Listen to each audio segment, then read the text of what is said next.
Hey, Paul Morrow again, back with more smart financial lifestyles, interviews of superstars. We've been doing superstar grandparents, then superstar millennials, but I have a really inspiring guest, Dr. Deb Notturno-Strong. Hello, Deborah. Hello, Paul. How are you? Good. I am great. Deborah and I share about a 30-year past history, which we'll probably not bore everybody with, but we'll drop a few little tidbits in there about the Italian American Club and Columbus and all that stuff in Maynard, Massachusetts.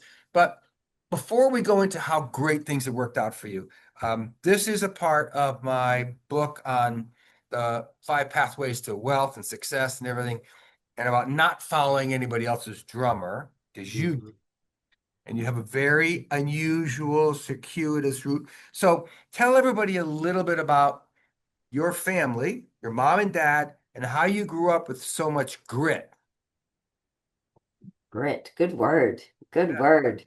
Gosh, mom and dad was in the Air Force, got stationed in Germany, and met mom. And my mom was actually a housekeeper back then. So, education system in Europe is very different. And so you had to be a superstar to go to college. So my mom was one of five children. And she wasn't the one chosen to go to college. So that was my Aunt Margaret.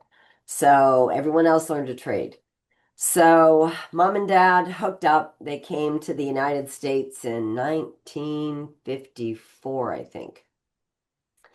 And so they got married there, then came here to the States. Not a great welcoming from the Italian grandma or the Italian mom. Yeah, mom Yeah. was not happy that dad came home with a German girl. But they made an amazing life, bought their first house in Ashland, Massachusetts, paid $11,000 for it. And dad worked two, three jobs. Mom worked in a restaurant. She learned English on the fly, never took any courses, just I mean, I can't even imagine being dropped into a foreign country and having to learn the language and live there. But she did. And so two But she was children. also multitasking, right? She was working, having babies, learning a new language. I mean, and I think you told me along the way she was like a superstar seamstress. Mom was, yes. So she wasn't the master seamstress. That was her sister. Oh, okay. But my mom could sew a button, sew a hemline. So when you had home economics in high school, yeah.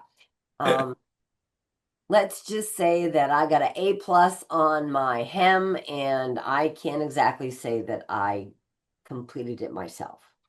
Um, All right. but she could sew a button, darn a sock. I mean, her sister Anna would take your measurements, get a sheet, and make a pattern out of it for you.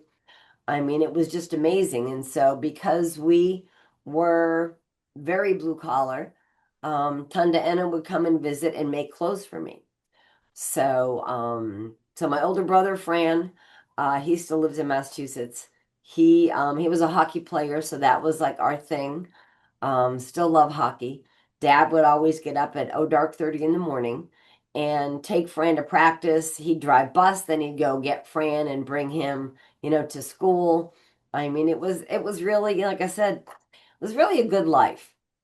It Yeah, was it's funny about the that generation again, and I'm in this boomer generation, sort of in between you and your dad. I mean, we didn't know we were broke, right? We didn't get it. We had such a great life, and my mom, I will tell you, my mom, Rosemary Di Lorenzo, my mom, who really lived in a world where not that many people spoke English. Mhm. My grandma's and grandpa didn't speak English, but my niece now has her original sewing machine with the pedal on the bottom. Gosh. Yeah, and that's gone down to, but it made a lot of the clothes that my brother and I and other families wore to school and everything else because it was a skill she had. That was a skill, right? Absolutely. Absolutely. But daddy worked really hard. He had his own business. Naterno aluminum storm doors and windows. And but because he was self-employed, he didn't have health insurance, and health insurance we both know has evolved hugely over the years. So back then it was just, major medical. Things didn't cost $1 bazillion like they do today.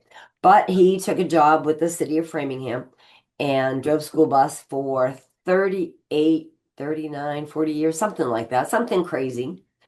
Just so we could have health insurance.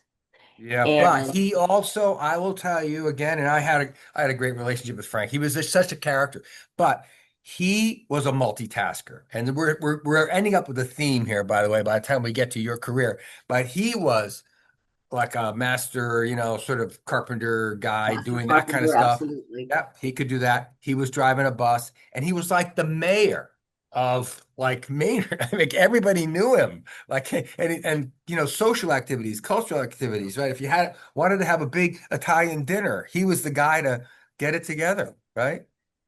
He was definitely very charming. Very charming.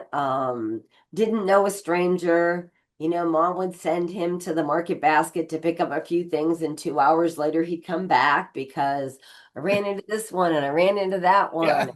You The know, mayor, right. exactly, absolutely. That's how I Absolutely. remember him. He was such a sweet man, and you lucked out. Like I said, you hit the lottery with parents already, right? And then so Debbie, growing up around here in New England, everything's expensive, and but like in my book, which you and I have talked about in the past, the first sort of barrier to folks is getting education. So tell me, as an 18-year-old, you were always bright. You were like graduating. Tell me what the genesis is from there to Dr. Debra Notturno-Strong. That's a long trip.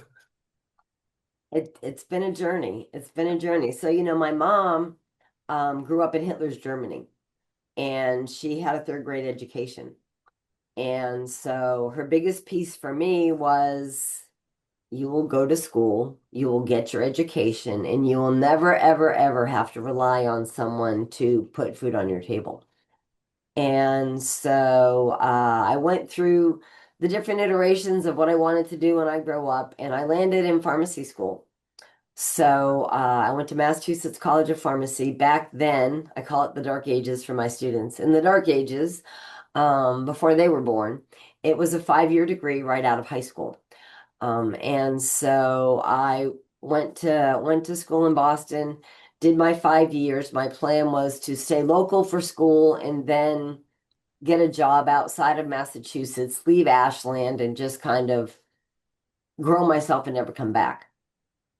So things transpired pretty well. I went to work for Eli Lilly when I graduated, and in that period of time, my dad was in the Air Force Reserve. So I would go and visit my dad on his reserve weekends, which is how I landed in the Air Force. And then I came back home after leaving Lilly because I realized that corporate America wasn't as fashionable as I thought it was going to be. Had big dreams, and then as a reservist, I got activated for Desert Shield and Desert Storm and fell in love with the Air Force. Just fell in love More than corporate America. more than corporate America.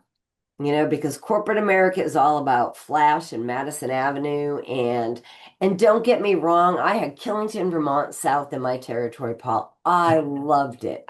I loved my doctors, I loved my people. Um, but yeah, just how it is. You don't leave your job because you hate your job. You leave your job because of management. And that's exactly why I left Lilly. And of course, years later, they came back to me when I was wearing a blue uniform. But uh, so I went active duty in 1992. I was stationed at Nellis Air Force Base. And back then, when they sent you through officer training, they have you write, what's your 3-year plan, your 5-year plan, that kind of thing. And so my ultimate goal was to get my doctorate.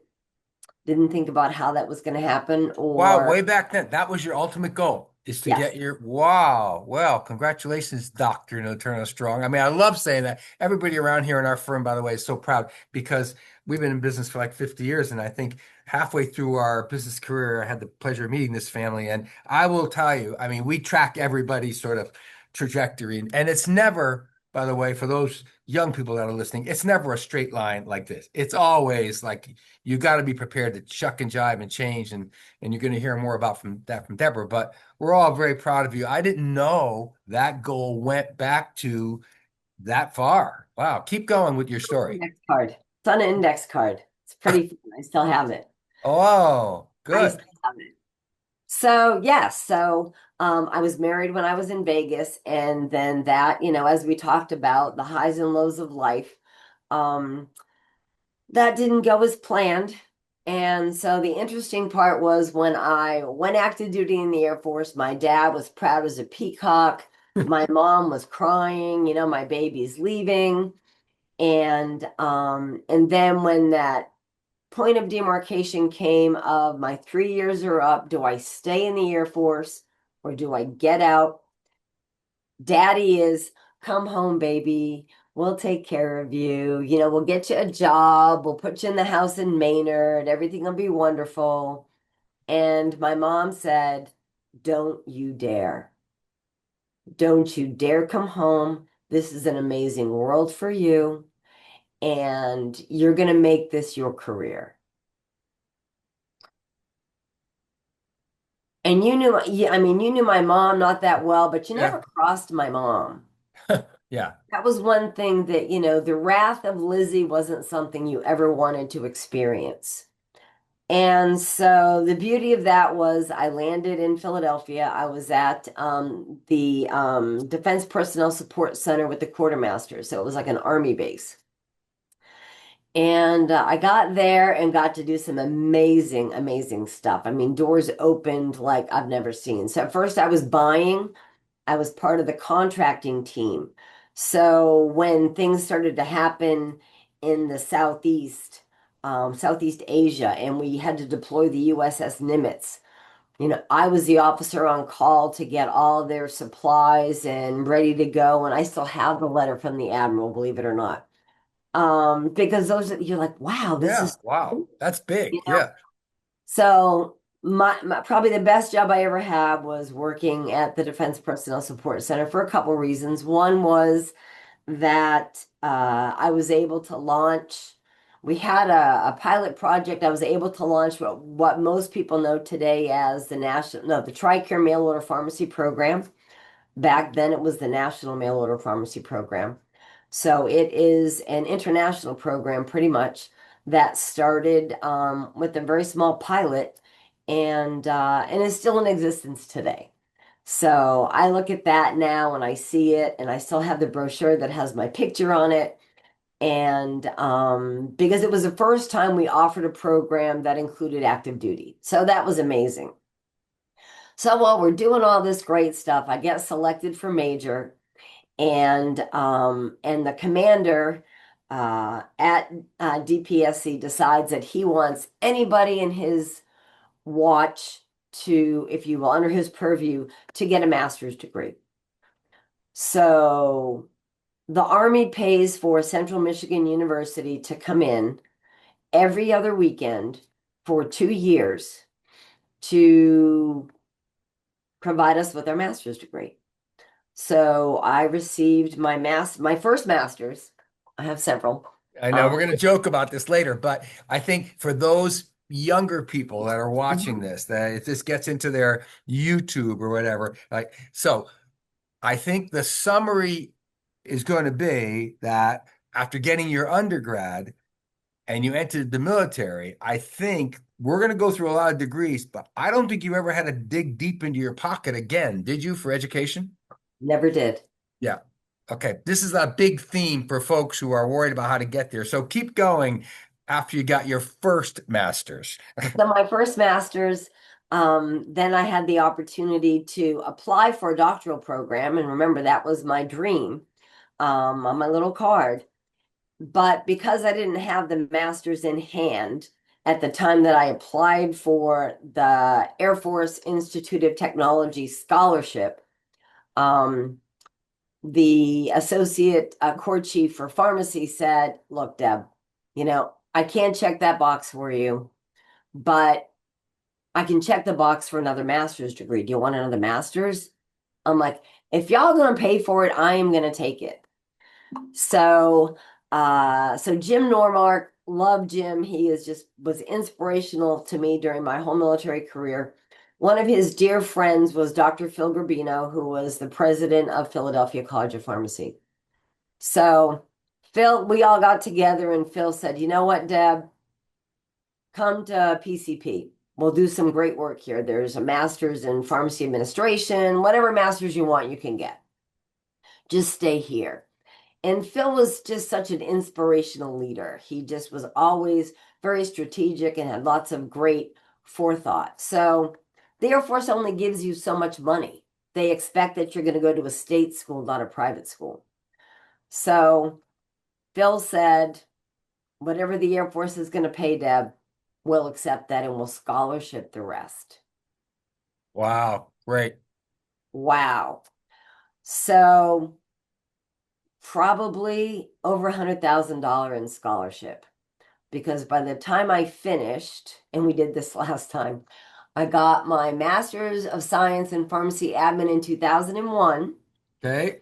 and then I got my Master's in Health Policy in January of 2002, 6 months later.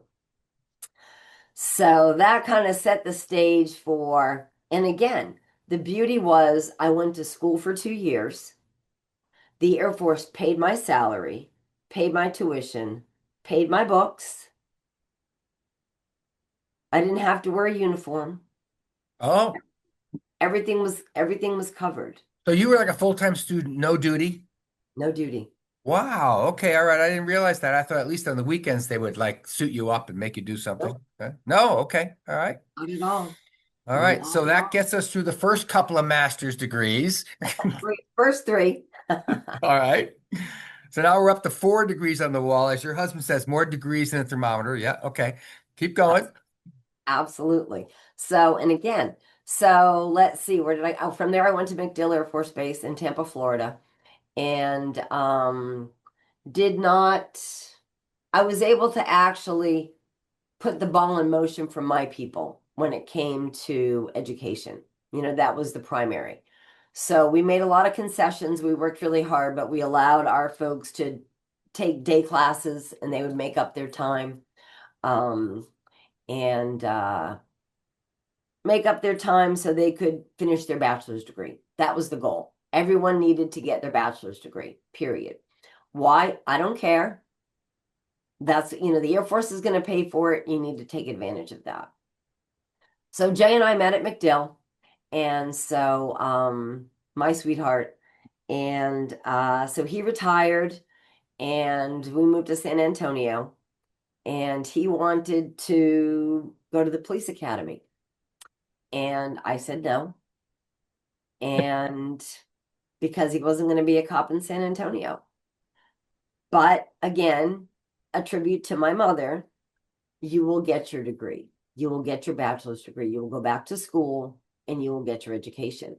Well, but he hemmed and hawed. I haven't been in school for so many years. So now, Mr. Arizona State graduate, summa cum laude, yeah, bachelor's in criminology and criminal justice, now a chief of police in his second position as a chief of police, you know.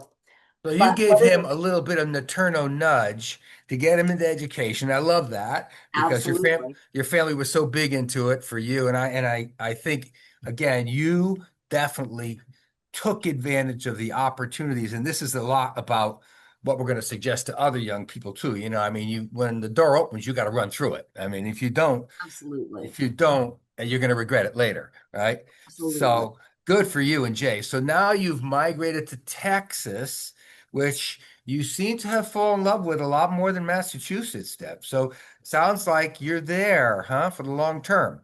I think we're here for the long term. Jay is from Indiana. And so, but he's one of those people that the Davy Crockett quote, I wasn't born here, but I got here as soon as I could. Yeah. Loves Texas, loves Texas. So, this is home, and we're definitely settled. I went from McDill to San Antonio. San Antonio, I was promoted and selected as a commander. So I was the commander of the 7th Medical Support Group, which gave me over 100 people and all the ancillary services. So I had lab radiology, TRICARE administration, logistics, all that fell under my purview. And again, so the beauty of that was I was able to really look at the education that I was afforded and provide those opportunities for my people. And so, you get to do things your way. And of course that was, I mean, my dad.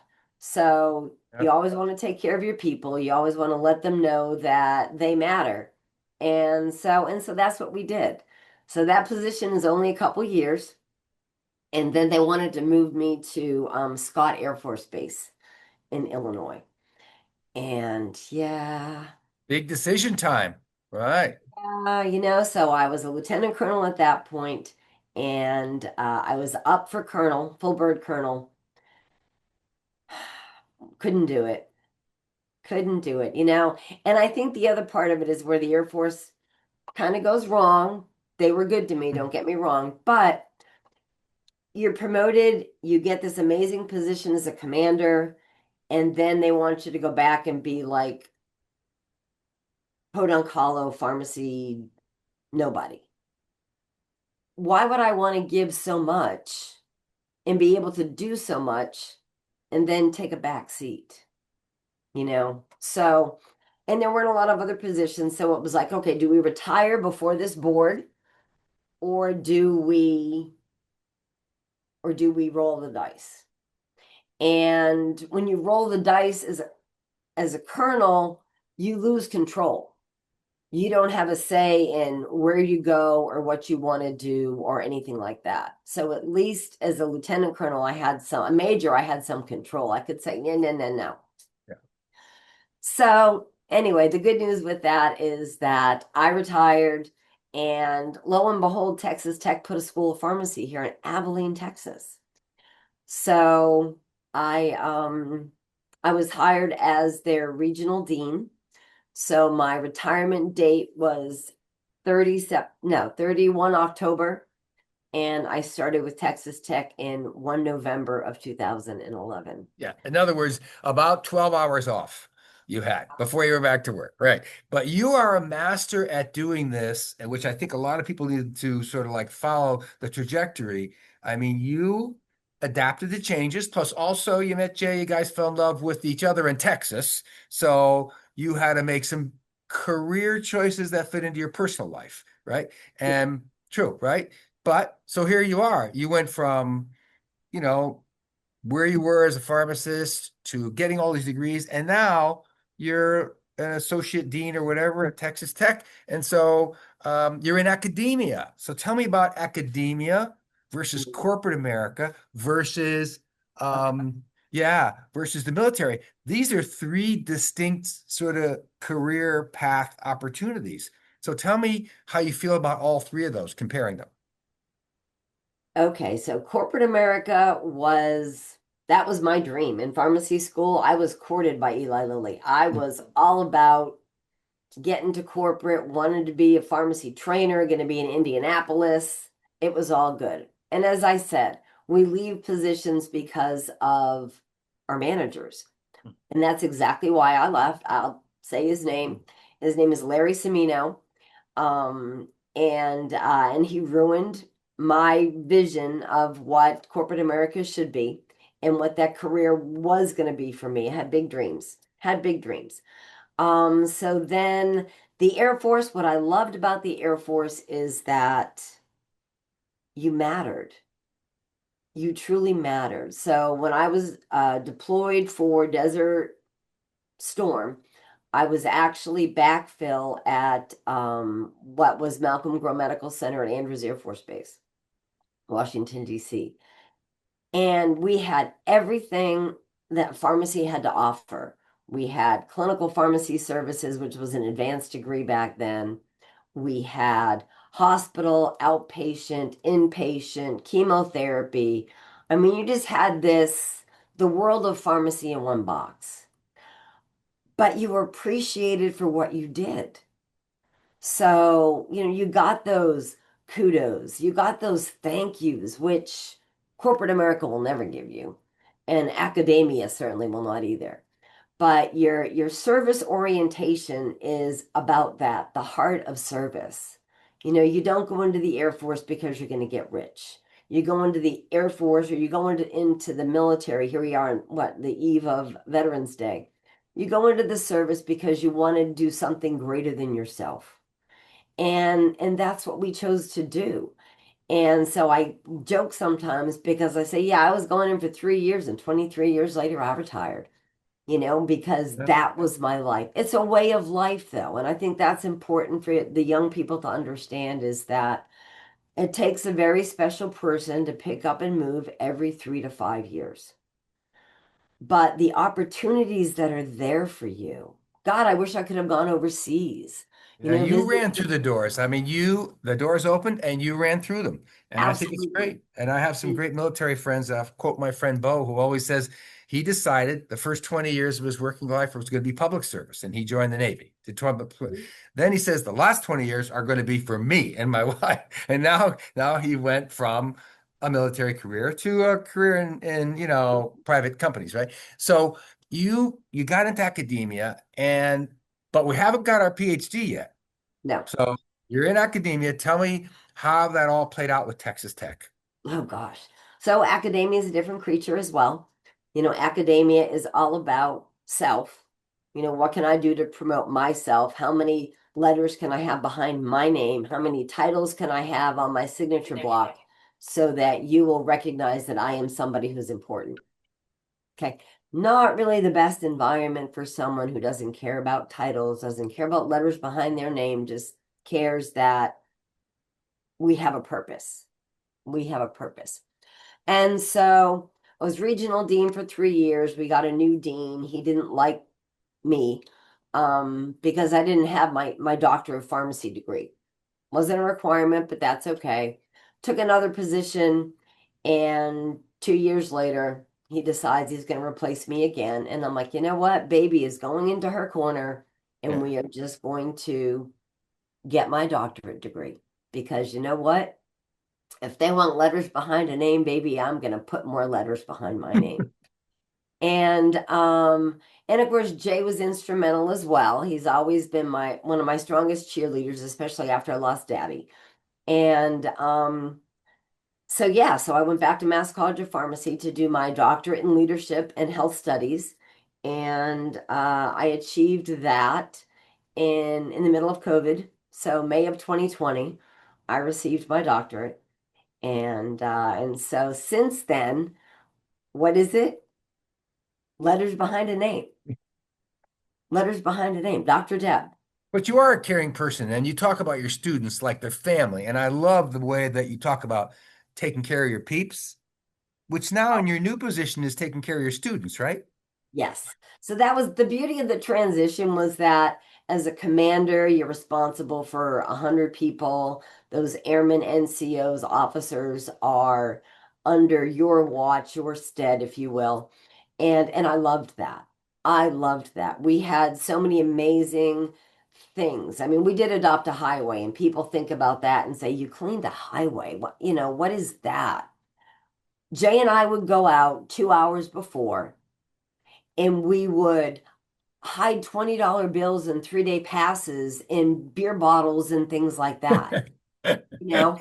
Um, and then afterwards we'd go and we'd have a cookout. So you made a big party out of it. It was something exciting.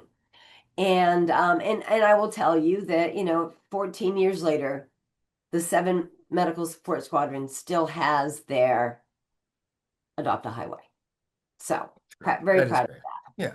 But the transition from airmen to students was similar, right? So now I have 100+ students that I'm responsible for, that their education is my responsibility, and I take that very seriously.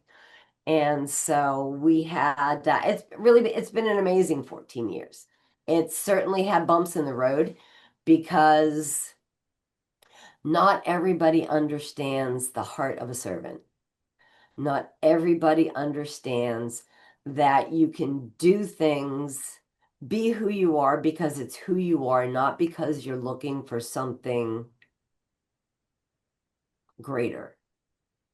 You know, I'm not looking for pats on the back. I'm looking for my students to be successful. I'm looking for them to cross that finish line, you know. And sometimes people look at that and think she's just doing it for herself. No, not at all. Well, Not what's at interesting, yeah, what's interesting about this, and it's a great lesson for people I think that are younger that are listening, and we're gonna make a couple of sort of like great sweeping remarks, now that you and I are older and we can look back. I mean, in the book that I wrote about five pathways, Mark Twain has a great quote, and it's really, I mean, it's like it could have a picture of you next to it, right? And it says, beware of any person who belittles your ambitions, because it's really none of their business in the first place to tell you what you can achieve.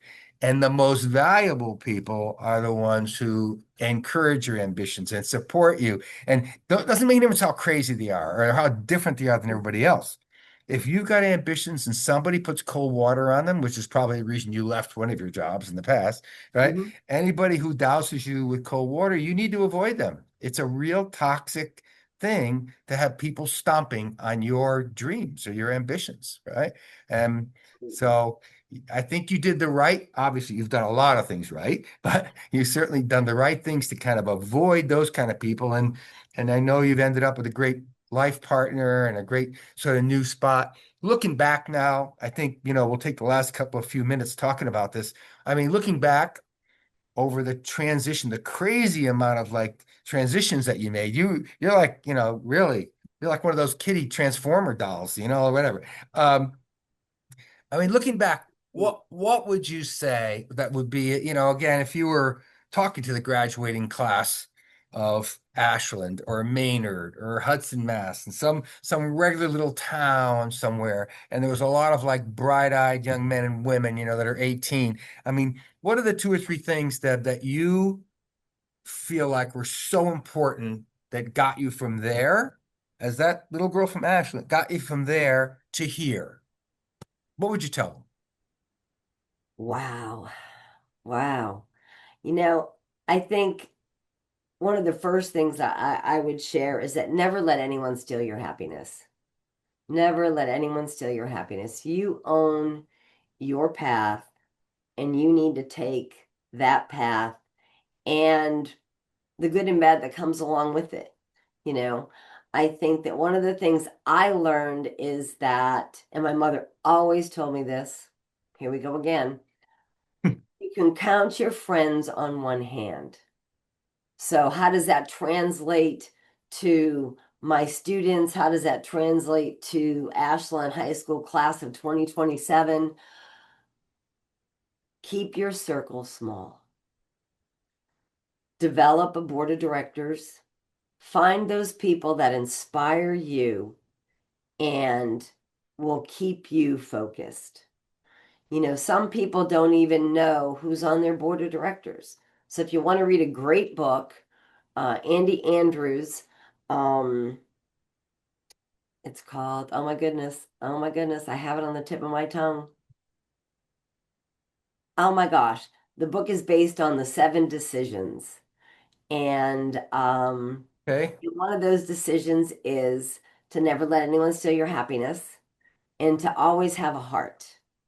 So, through all that, what I say to my students is your values define you. Whatever those values are, you need to adhere to them in every aspect of your life. And if there comes a point in time in your life where wherever you are, whatever you're doing, doesn't align with your values, leave. Leave because it's not worth it.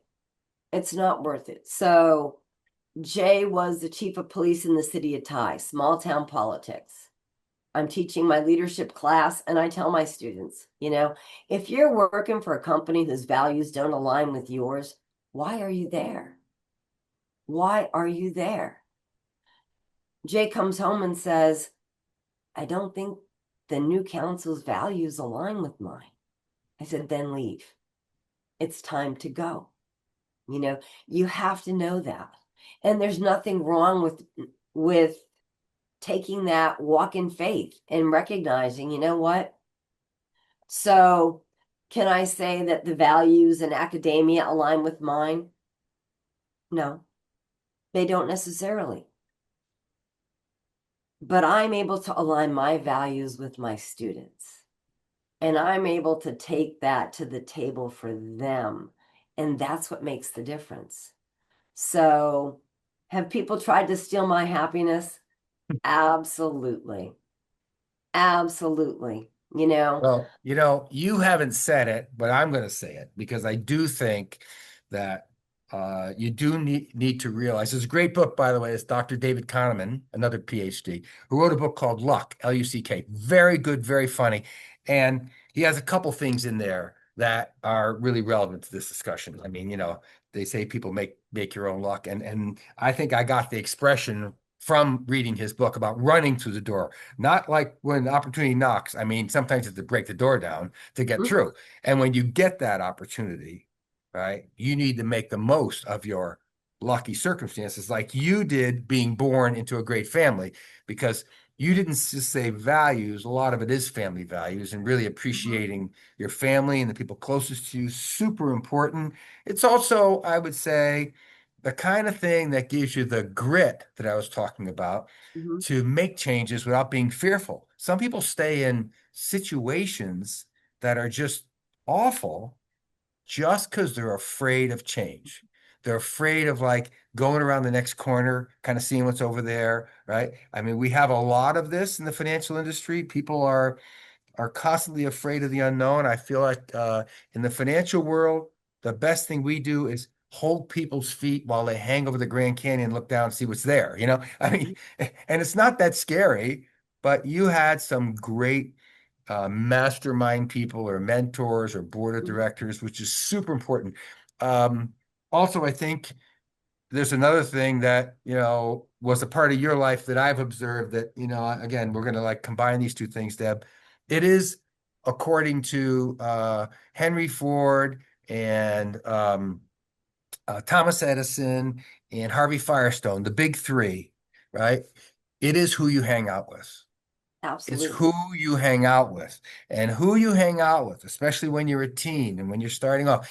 It really determines your trajectory. I have a picture of my wall in my home of a campsite at the grist mill in Massachusetts, which was redone by Henry Ford. And around the campfire, as they were rebuilding this place, are these three guys: Thomas Edison, Henry Ford, and Harvey Firestone. And you can imagine the conversation. Like, Tom, if you can make me some headlights, people can drive at night, we'll sell more cars, right? And and it's talking to Firestone. Can you make me a better tire that's not so, you can just see how they fed on each other. And bad people feed on each other too. So avoiding people that throw cold water on you, good advice. Also, Deb, I think you know, you're I mean, you've had a lot of great success, and one of the biggest successes of your life is that you ended up with a great life partner, right? And Warren Buffett has an expression about this, right? He says you don't just marry a person, you marry a life, right? You Absolutely guys, and you got to have a partner that's willing to change, right? true. Otherwise, you might get that feeling sometimes that you're being held back by the people you care about because they don't want to go through that door with you, right? To the next Right. thing, right? So, No, so you for got young people also, I think you should just say a few things about all the fear that's out there. I will tell you, there's a lot of people selling fair and scary, and it's about two or three things. Number one, oh, you'll never be able to pay for an education. Number two, you'll never be able to get a home. It's too expensive to buy a home, right? It's like all these fears, but talk about how you just like brushed those off and moved on. oh gosh. And I think part of that's just my upbringing. Be smart, you know. I paid for my bachelor's degree, which, was a lot of money back then, not a lot of school loans out there. And then took advantage of what the military had to offer me. Was I ready to get out? Sure I was. Was I ready to go home? Yes. But I think that what I see today, and so my institution, graduate school, pharmacy students walking out with six-figure debt. And but they're brilliant. They're brilliant students. They're working really hard. Do I have some that are struggling? Sure. And they're racking up debt like nobody's business. But they've also chosen a profession where the return on investment is huge. And I think that's important. If you're going to choose a career, don't spend $100,000 at Harvard if you're only going to make $50,000 doing whatever it is. You have to do what you love, though. You have to do what you love. But so for my students, having my military connection, I've got a girl going for a Navy scholarship. They're going to pay for her last 2 years. I've got another student with an Air Force scholarship. They're paying for her last 2 years. And what does that mean? That means that she's going to get a stipend. Her books are going to be paid for. They're paying for her last 2 years of school. And then she has a commission upon graduation. Now, what does she have to give in return for that? 3 years. 3 years. You know, it takes the average student graduating today 15 years to pay off their college debt. Oh yeah, yeah. Yeah, Mm-hmm. my daughter Bianca, I was just with her this weekend. She just came back from her honeymoon. A little shout out to Bianca Morrow West, right? Who's now married to a great guy. And she tells me at 40 years old, she has friends that are still paying college debt, right? Mm-hmm. And it is a disastrous wait for folks. So there's the military option. You're a really good commercial for the military option. I've never known you ever to not have a job. I mean, you're a paycheck earner. You've always had some Always. kind of a paycheck. You're just that kind of person, right? And also, there are some very creative new things. I mean, a law was passed during your whole career making community college credits mandatory to be accepted at four-year colleges. That was a great law change. It happened actually during the Obama administration. It was a really good thing so that people can get through the first 2 years inexpensively, Mm-hmm. have those credits transferred, and if they have great grades, they tee themselves up for scholarships and grants and aids. And then I will say, on top of military, on top of working your way through, on top of community college, there's a foundation called Last Mile Foundation, run by a wonderful woman, Ruth Farmer, who's the director of that.